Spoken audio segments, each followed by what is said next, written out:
Di sini saya Hoirina Azahra dari kelas 2 BPG PAUD. Saya Nidia Ginanjaya Putri dari kelas 2 BPG PAUD. Saya Fitri Afrinisa dari kelas 2 BPG PAUD. Dan saya Muhammad Rehan Hafiz dari kelas 2 BPG PAUD. Dan ada satu lagi teman kami, Hairunisa Aulia Putri, berhalangan hadir. Baiklah, dimulai saja.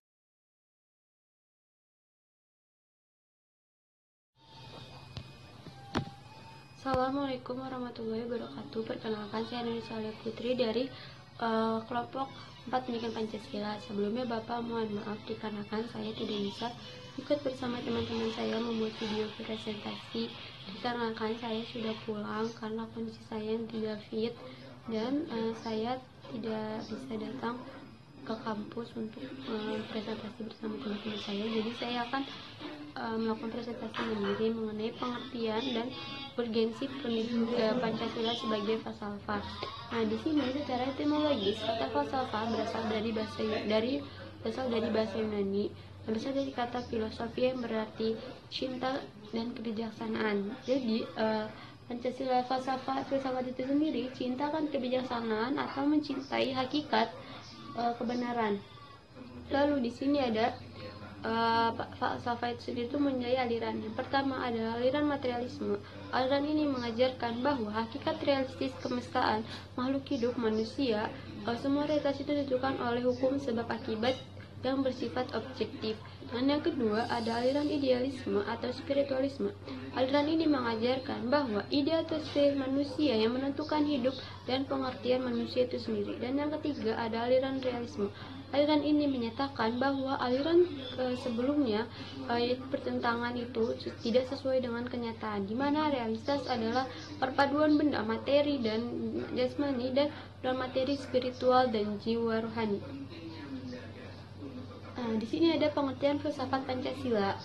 Pengertian filsafat Pancasila adalah penggunaan nilai-nilai Pancasila sebagai dasar dan pandangan hidup bernegara. Artinya, hakikat dari sila-sila merupakan suatu kristalisasi nilai-nilai yang bersumber dari nilai-nilai dasar yang hidup, tumbuh, dan berkembang dalam kehidupan masyarakat Indonesia. Lalu di sini ada karakteristik filsafat Pancasila. Yang pertama ada sila-sila Pancasila merupakan suatu kesatuan yang bulat dan utuh. Artinya, apabila sila tersebut tidak bulat dan utuh atau suatu sila dengan sila yang lainnya terpisah, maka itu bukan Pancasila. Lalu yang kedua ada Pancasila sebagai substansi, artinya unsur asli, permanen atau primer. Artinya Pancasila sebagai suatu yang ada secara mandiri, yang unsur-unsurnya berasal dari dirinya itu sendiri. Dan yang ketiga ada Pancasila sebagai suatu realita. Artinya terdapat di dalam diri manusia Indonesia dan masyarakatnya itu sebagai suatu kenyataan nilai-nilai yang hidup, tumbuh dan berkembang di dalam masyarakat dan bangsa Indonesia sendiri. Lalu yang kelima ada prinsip-prinsip filsafat Pancasila. Yang pertama ada kausa materialis, artinya bahan atau sumber dari nilai Pancasila itu sendiri digali dari nilai-nilai yang bersumber dari masyarakat dan bangsa Indonesia sendiri. Lalu yang kedua ada kausa formalis, yang artinya sebab yang berhubungan dengan bentuknya Pancasila yang terdapat dalam pembukaan Undang-Undang 1945. Yang ketiga ada kausa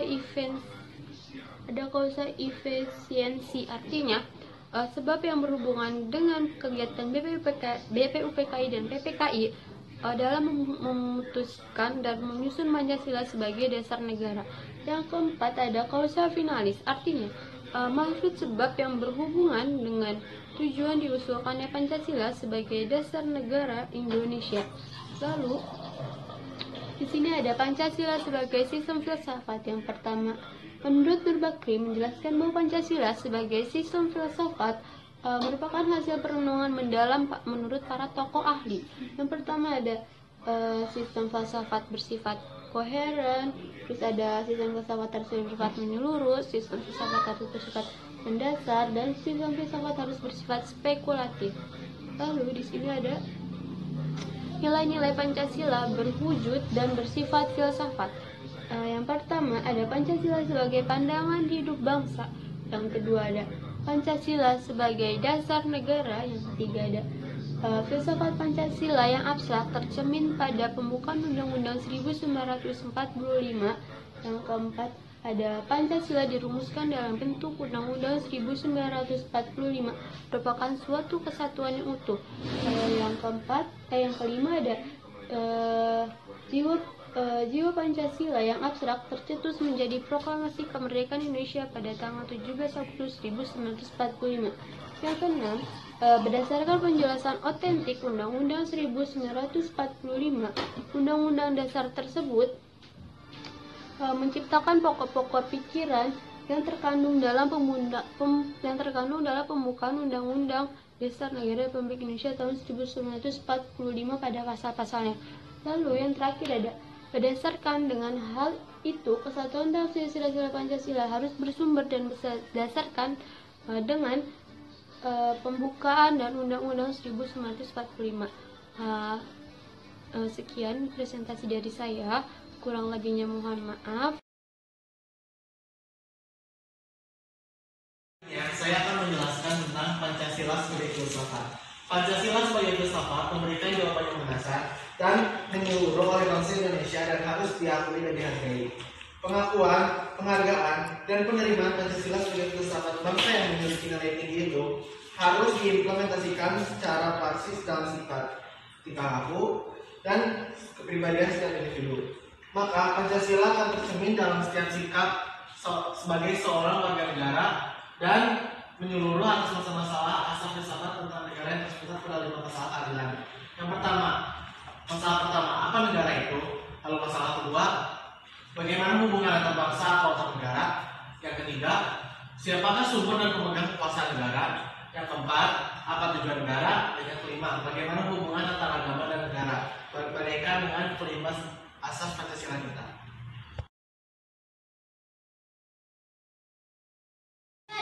Sumber historis, sosiologis, dan politis filsafat Pancasila. Pertama, sumber historis filsafat Pancasila. Presiden Soekarno pernah mengatakan, jangan sekali-kali meninggalkan sejarah. Hal tersebut dikarenakan sejarah mempunyai fungsi penting dalam membangun kehidupan bangsa dengan lebih bijaksana di masa depan. Implikasinya yakni perkuliahan Pancasila melalui pendekatan historis guna mewujudkan kejayaan bangsa di kemudian hari. Adapun sila-sila Pancasila sebagai sistem filsafat dapat ditelusuri dalam sejarah masyarakat Indonesia sebagai berikut. Pertama, sila ketuhanan yang Maha Esa. Sejak zaman purbakala hingga pintu gerbang kemerdekaan, masyarakat Nusantara telah melewati ribuan tahun pengaruh agama-agama lokal. Hal ini dilakukan dengan penyembahan berbagai kepercayaan dalam agama yang hidup di Indonesia.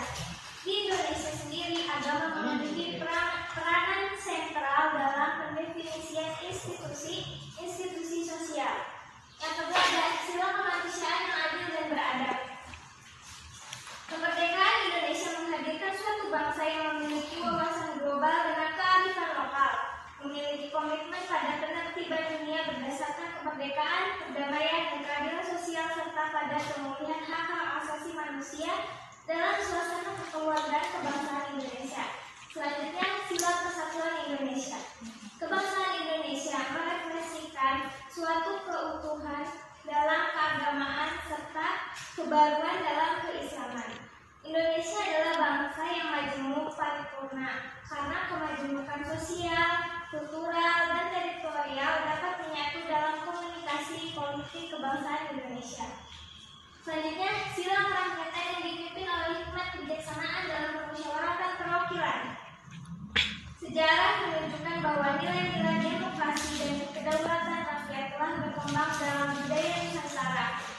Muhammad Hatta mengatakan ada dua anasir tradisi demokrasi di Nusantara, yaitu pertama, hak untuk mengadakan protes terhadap peraturan raja yang tidak adil, dan kedua, hak untuk menyingkir dari kekuasaan raja yang tidak disenangi. Yang terakhir, keadilan sosial bagi seluruh rakyat Indonesia. Sejarah mencatat bahwa bangsa Indonesia dahulunya adalah bangsa yang hidup dalam keadilan dan kemakmuran. Keadaan ini kemudian dirampas oleh kolonialisme. Next.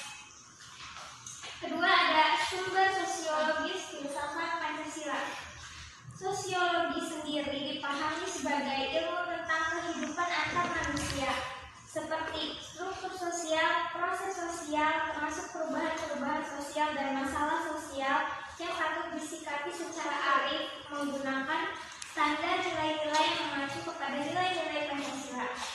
Bangsa Indonesia diangkat dari nilai-nilai kultural yang dimiliki oleh bangsa Indonesia dari zaman sebelum kemerdekaan melalui proses refleksi filosofis para pendiri negara. Kemudian ada sumber politis filsafat Pancasila. Pancasila dalam tataran terbentuk merupakan ideologi politik yang mengandung nilai-nilai yang menjadi kaidah penuntun dalam mewujudkan tata tertib sosial politik yang ideal. Sekian, terima kasih.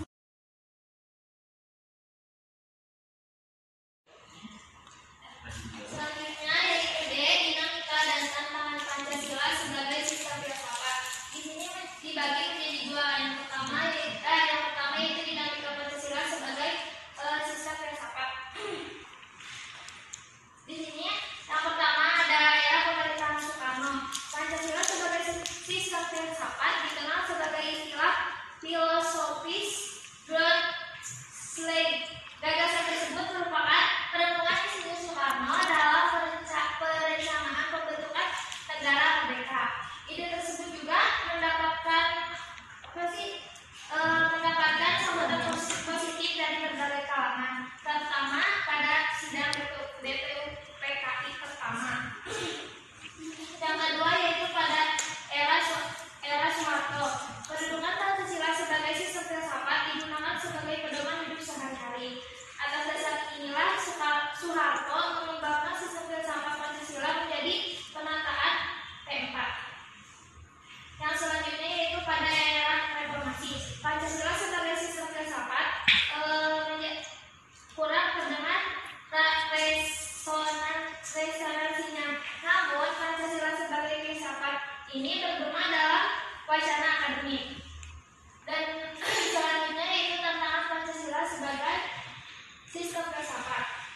Beberapa bentuk tantangan Pancasila ini dalam sistem filsafat muncul dalam bentuk-bentuk yang pertama yaitu kapitalis. Kapitalis adalah aliran yang meyakini bahwa kebebasan individual pemilik modal untuk mengembangkan usahanya dalam rangka meraih keuntungan sebesar-besarnya merupakan upaya untuk menyejahterakan masyarakat. Dan yang kedua yaitu dalam bentuk komunisme adalah sebuah paham yang muncul sebagai reaksi atas pengembangan kapitalisme sebagai produk masyarakat liberal.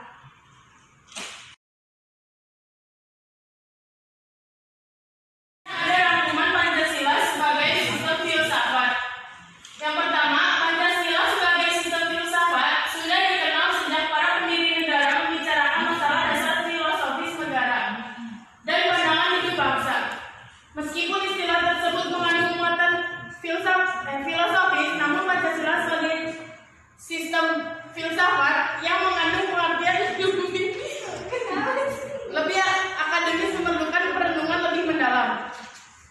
Yang kedua, ada filsafat Pancasila merupakan yang mengemuka dalam dunia akademis. Ada dua pendekatan yang berkembang dalam pengertian Pancasila, yaitu Pancasila sebagai Geneticus Objectivus dan Pancasila sebagai Objectivus dan Subjectivus. Kedua pendekatan tersebut saling melengkapi karena yang pertama meletakkan Pancasila sebagai aliran atau objek yang dikaji oleh aliran filsafat lainnya, sedangkan yang kedua meletakkan Pancasila sebagai subjek yang mengkaji aliran-aliran filsafat lainnya.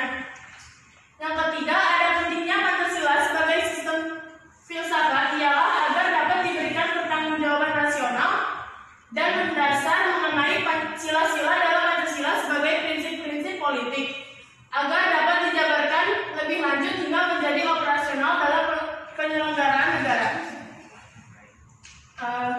Agar dapat membuka dialog dengan berbagai perspektif baru dalam kehidupan berbangsa dan bernegara, agar dapat menjadi kerangka evaluasi terhadap segala kegiatan yang bersangkut paut dengan berkehidupan bernegara, berbangsa dan bernegara.